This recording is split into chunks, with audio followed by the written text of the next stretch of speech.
आपको कौन सी बात बेहतर लगी? माननीय वित्त मंत्री जी ने जो बजट दिया है वाकई में एक शानदार और जानदार बजट है।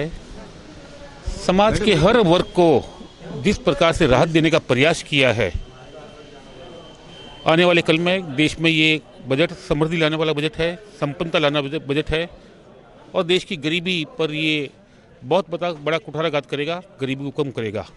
लगभग हर वर्ग को जैसी राहत दी है और हर क्षेत्र में जिस प्रकार से इन्होंने नए कामों की घोषणा की है, तो विकास के नए आयाम भी दिखेंगे और व्यक्तिगत लाभ भी बड़ी संख्या में हर वर्ग को मिलने वाला है। चाहे दवाओं के मामले में देख लें तो दवाएं सस्ती हो जाएगी, ईवी बैटरी देख लें तो वो सस्ती हो जाएगी। इनकम टैक्स में भी जो उन्होंने जो कठोर प्रावधान थे उनको भी कम किया है। हर जिले में गर्ल्स हॉस्टल होगा तो हमारे पढ़ने वाली जो बेटियाँ बच्चियाँ हैं उनको भी बहुत बड़ी सहूलियत मिलेगी। किसान वर्ग को भी बहुत बड़ी राहत दी है और नए रोजगार के जो अवसर पैदा किए हैं अलग अलग स्कीम्स में, तो निश्चित रूप से ये जो बेरोजगारी की समस्या है उससे भी इस देश को मुक्ति मिलेगी। ये बहुत शानदार अच्छा बजट है। मैं हमारे यशस्वी वित्त मंत्री जी और हमारे यशस्वी प्रधानमंत्री जी दोनों को बधाई देता हूँ और धन्यवाद देता हूँ कि देश हित में उन्होंने बहुत बड़ा काम किया है। इस बजट के अंदर महिलाओं के लिए क्या विशेष बात रखी गई है?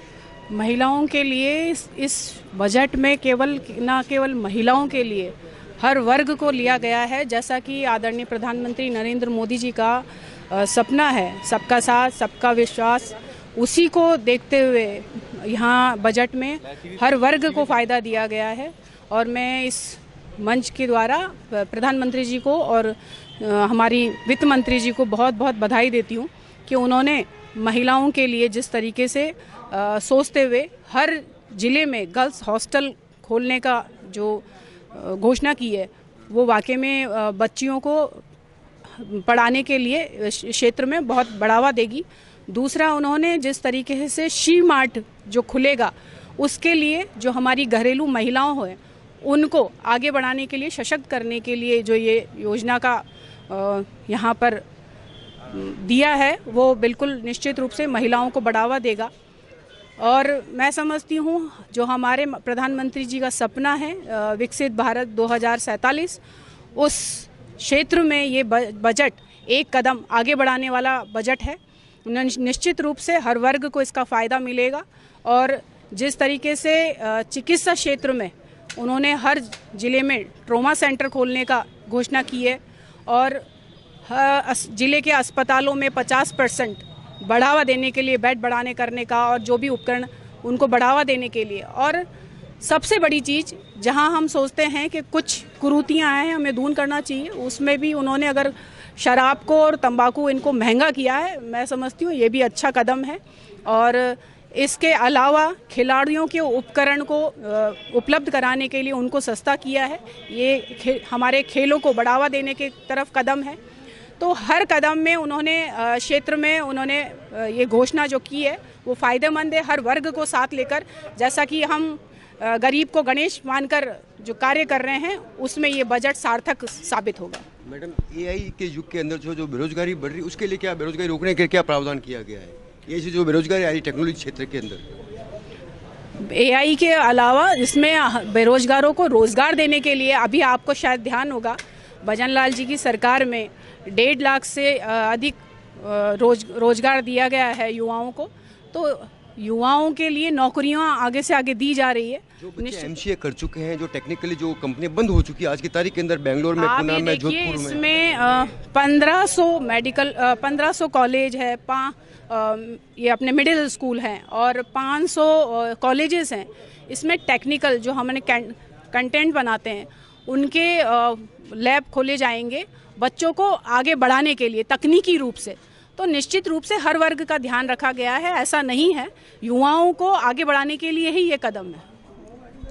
एआई के बारे में जो आपने कहा है ना, वो आपकी धारणा बिल्कुल गलत है। एआई एक ऐसी व्यवस्था है जिसमें प्रत्येक व्यापार को और प्रत्येक काम को बढ़ाने के लिए महत्व दिया जाता है। जो आपकी सोच है कि एआई से नौकरियां कम होगी, एआई से नौकरियां जनरेट होगी। प्रत्येक व्यक्ति जहां वो खुद नहीं पहुंच सकता है वहां एआई सपोर्ट करती है। अंतरिक्ष में जहां नहीं पहुंच सकते, किसी भी हिंदुस्तान के कोने में जहाँ नहीं पहुँच सकते वहाँ एआई सपोर्ट करते। तो एआई तो एक जो नौकरी जनरेट करने के साधन है, ये इतने जनरेट कर सकते हैं। जैसे आपके फैक्ट्री के अंदर कोई प्रोडक्शन कम हो रहा है तो प्रोडक्शन में एआई आपको सपोर्ट करती है कि किस जगह पे आपका लैकुना है, किस जगह पे रेट आप कम कर सकते हो, कॉस्ट कम कर सकते हो और कैसे आपके प्रोडक्शन को बढ़ा सकते हो। तो एआई का जो काम है पूरे विश्व में इस पे काम हो रहा है, भारत उसमें अग्रणी है। आज के टाइम में एआई सबसे बड़ा रोजगार देने का साधन बनेगा। अगर किसी ने आपको कहा है कि एआई के कारण से नौकरी कम होती है तो उनकी सोच गलत है। एआई हमेशा नौकरी बढ़ाने वाला काम है, एआई प्रोडक्शन बढ़ाने वाला काम है, एआई जनरेशन बढ़ाने का काम करता है और एआई से ही विश्व का जो विकास हो रहा है उसमें एआई महत्वपूर्ण भूमिका निभाएगा। और बेंगलोर, पूना में, जोधपुर के अंदर सैकड़ों कंपनी बंद हो चुकी है, छात्र बेरोजगार हो रहे हैं। इसको खपत करने के लिए क्या कर रहे हैं सर? एआई से टेक्नोलॉजी बढ़ गई लेकिन रोजगार जो कर रहे थे लोग बाग, वो कंपनी बंद होने की वजह से वो बेरोजगार हो गया। तो वो विषय आपका अलग है। आपका विषय ये है कि सॉफ्टवेयर इंजीनियरिंग जो करने वाले लोग हैं उन लोगों के रोजगार में कमी आई है। उसका रीजन है वैश्विक देशों में, बहुत सारे देशों में जहां युद्ध हो रहे हैं और वहां पे नौकरियां कमी हो रही है। जो देश आपस में लड़ रहे हैं और जो देश एक दूसरे को कमजोर करना चाहते हैं उनके कारण से नौकरियां कम हुई है। भारत में तो रेगुलर नौकरी का जनरेशन हो रहा है और रेगुलर प्रत्येक सरकार, आज राजस्थान की सरकार अपने प्रदेश में, पहले की जो सरकारें थी उन्होंने 5 साल में 1 लाख नौकरियां नहीं दी, लेकिन भजनलाल जी की सरकार ने 1 साल में 1 लाख नौकरियों का जनरेशन कर दिया। अभी एक नया कैलेंडर उन्होंने निकाला कि अगले 1-1.5 सालों में 1 लाख नई नौकरियां देंगे। तो प्राइवेट सेक्टर को इतना बढ़ावा दिया। आपने देखा होगा कि ये जो समिट हुआ है जयपुर के अंदर, ग्लोबल समिट हुआ, उसमें हिंदुस्तान नहीं पूरे विश्व के यहाँ पे इन्वेस्टर आए। उन्होंने 35 लाख करोड़ रुपए के एमओयू राजस्थान सरकार के साथ में किए और राजस्थान को एक पोटेंशियल स्टेट माना और उसके साथ 8 लाख करोड़ रुपए के जो उनके साथ एमओयू है तो उनको धरातल पे लाए। तो इतने सारे रोजगार के साधन उपलब्ध करने वाली सरकार है पूरे हिंदुस्तान में। जहाँ जहाँ भारतीय जनता पार्टी की सरकार है वहाँ के मुख्यमंत्री इन्वेस्टर मीट करके लोगों को रोजगार बढ़ाने के लिए, नए नए उद्योग लाने के लिए काम कर रहे हैं। हिंदुस्तान में निश्चित रूप से रोजगार के साधन आज बढ़े और हमेशा बढ़ते रहे, क्योंकि सरकारें अपने पैरों पर खड़ी है और सरकार युवाओं के और गरीब, किसान, युवा, मजदूर सबके लिए काम करती है। एक भी ऐसा विषय नहीं है जिसमें सरकार काम नहीं करती और इस देश को आगे बढ़ाने में जो आवश्यकता है उसके लिए सब चीज़ों के लिए काम कर रही है। सर आप बताइएगा आज के बजट के अंदर मुख्य बात क्या लगी आपको? आज के बजट के अंदर वित्त मंत्री जी सीतारमण जी ने 9वां बजट पेश किया 26-27 का, जिसमें IT slab, income tax slab को नहीं बढ़ाया गया है और किसानों के लिए बजट दुगना कर दिया गया है। उत्पादन बढ़ाने के लिए कृषि में किसानों को फायदा होगा और बेरोजगारी के लिए वास्तव में निराशाजनक है। बेरोजगारी के लिए कुछ न कुछ कदम उठाने चाहिए लेकिन नहीं उठाए गए हैं और किसानों के लिए, युवाओं के लिए और बेरोजगारों के लिए आगे भविष्य में कदम उठाने की बहुत बहुत ज़रूरत है और ये बजट सराहनीय है और बहुत अच्छा है और राजस्थान के लिए बहुत लाभदायक है। सर युवा वर्ग के लिए जो है इस बजट के अंदर क्या इच्छाएं थी या क्या हुआ और क्या महसूस किया? युवा वर्ग के लिए जो बजट है ये बहुत ही लाभदायक और हितकारी रहेगा, क्योंकि माननीय नरेंद्र मोदी जी ने भारत के अंदर खेल के क्षेत्र में खेलो इंडिया की जो स्थापना प्रत्येक जिले स्तर पर की जाएगी, उसके अंदर युवाओं के अंदर हमारे जिलों पर जो काबिलियत छिपी हुई है उनको आगे बढ़ने का अवसर मिलेगा, बड़े पर्दे पे जाने का उनको अवसर मिलेगा, जिसके ऊपर बहुत ही बड़ा बजट आएगा। और इसी के साथ साथ युवाओं को आज देख रहे हैं तो एआई के क्षेत्र में भी युवाओं की बहुत भागीदारी बढ़ रही है, जिसके माध्यम से युवा अपने नए नए बिजनेस, नए नए उद्योग लगा रहे हैं, जिसमें ये उनका बहुत मददगार साबित हो रही है। इसी के साथ साथ युवाओं को जो रोजगार के क्षेत्र में ये जो बजट है वो बहुत ही लाभदायक और हितकारी होगा। सर कृषि के क्षेत्र में बजट किस प्रकार से मानते हैं, क्योंकि आप खाद और बीज बेचते रहते हैं? कृषि में नवाचार के लिए सरकार ने फंड दिया है और नई टेक्नोलॉजी पे इन्होंने बहुत घोषणा की है और इसी के किसानों को फायदा होगा फसल को नहीं, लेकर के वो और उसका मतलब ये जो पुरानी पद्धति है उस और नवाचार कैसे दिया है उसके लिए इन्होंने इसमें घोषणा की है, फंड दिया है, इन्होंने बहुत किया है कृषि के क्षेत्र में और विशेषकर एमएसएमई क्षेत्र को इन्होंने बढ़ावा देने का इस बार इन्होंने पूरा प्रयास किया है। एमएसएमई पे बहुत जोर दिया इन्होंने, ये बहुत अच्छी बात है। आज के बजट को लेकर के आप क्या महसूस करते हैं? आज केंद्र सरकार द्वारा जो बजट पेश किया गया उसका हम बिल्कुल सहमत नहीं है। इन्होंने इसमें बजट में युवाओं, विशेषकर अल्पसंख्यक और गरीब समुदाय का बिल्कुल ध्यान नहीं रखा। एआई के माध्यम से कई योजनाएं लाई जा रही है जिससे आमजन बेरोजगार होगा और नरेगा को लेकर भी इन्होंने नरेगा को पंगु बना दिया है, जिसका पूरे देश पर असर पड़ेगा, बेरोजगारी बढ़ेगी, आमजन इसके बिल्कुल हम खिलाफ हैं, हम इसकी घोर भर्त्सना करते हैं।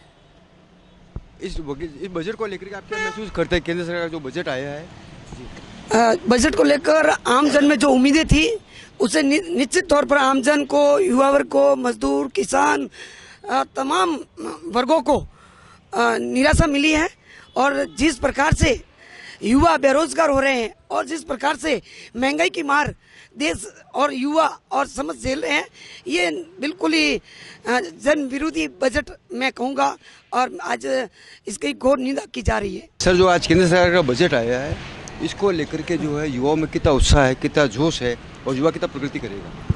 ऐसा है बॉस, ये जो बजट आया है ये युवाओं के लिए बिल्कुल निराशाजनक है। ये घुमा फिरा के इनके 11 साल के जो घुमा फिरा के उपलब्धि है ना, ये कागजों में, ये केवल कागजों का बजट है। ये धरातल पर बिल्कुल ही निष्क्रिय है। अगर आप ये देखने जाओ ये धरातल पर कैसे, ये बिल्कुल निष्क्रिय, इसका कोई लेना देना नहीं है। रही बात युवाओं के लिए इसमें कुछ है ही नहीं, प्रावधान नहीं है। युवा तो बेचारा दर भटक रहा है। युवाओं के लिए रोजगार में क्या है? इसमें रोजगार के लिए कुछ है नहीं। नया केवल नया जो है वो स्टार्टअप है। स्टार्टअप जो इनके पिछले 9 साल में स्टार्टअप ये पूरा फेल हो चुका है। ना युवा इस स्टार्टअप का कोई धरातल में मौजूद उतरा है। इसलिए मेरे हिसाब से ये कोई निष्क्रिय बजट है और इसका कुछ विरोध, और हम लोग तो इसका पूरे जोर से विरोध करेंगे क्योंकि ये हमारे लिए कुछ काम का है नहीं, ना आम जनता के लिए काम का है। इस प्रकार से पाली शहर के अंदर जो आज भारतीय जनता पार्टी के द्वारा बजट को लेकर के जो प्रसारण किया गया, इसके अंदर एक मिलीजुली प्रतिक्रिया आई, लेकिन फिर भी इन्होंने सभी ने इसकी सराहना की है। पाली से बाड़मेर जोशी, राजस्थान तक के लिए।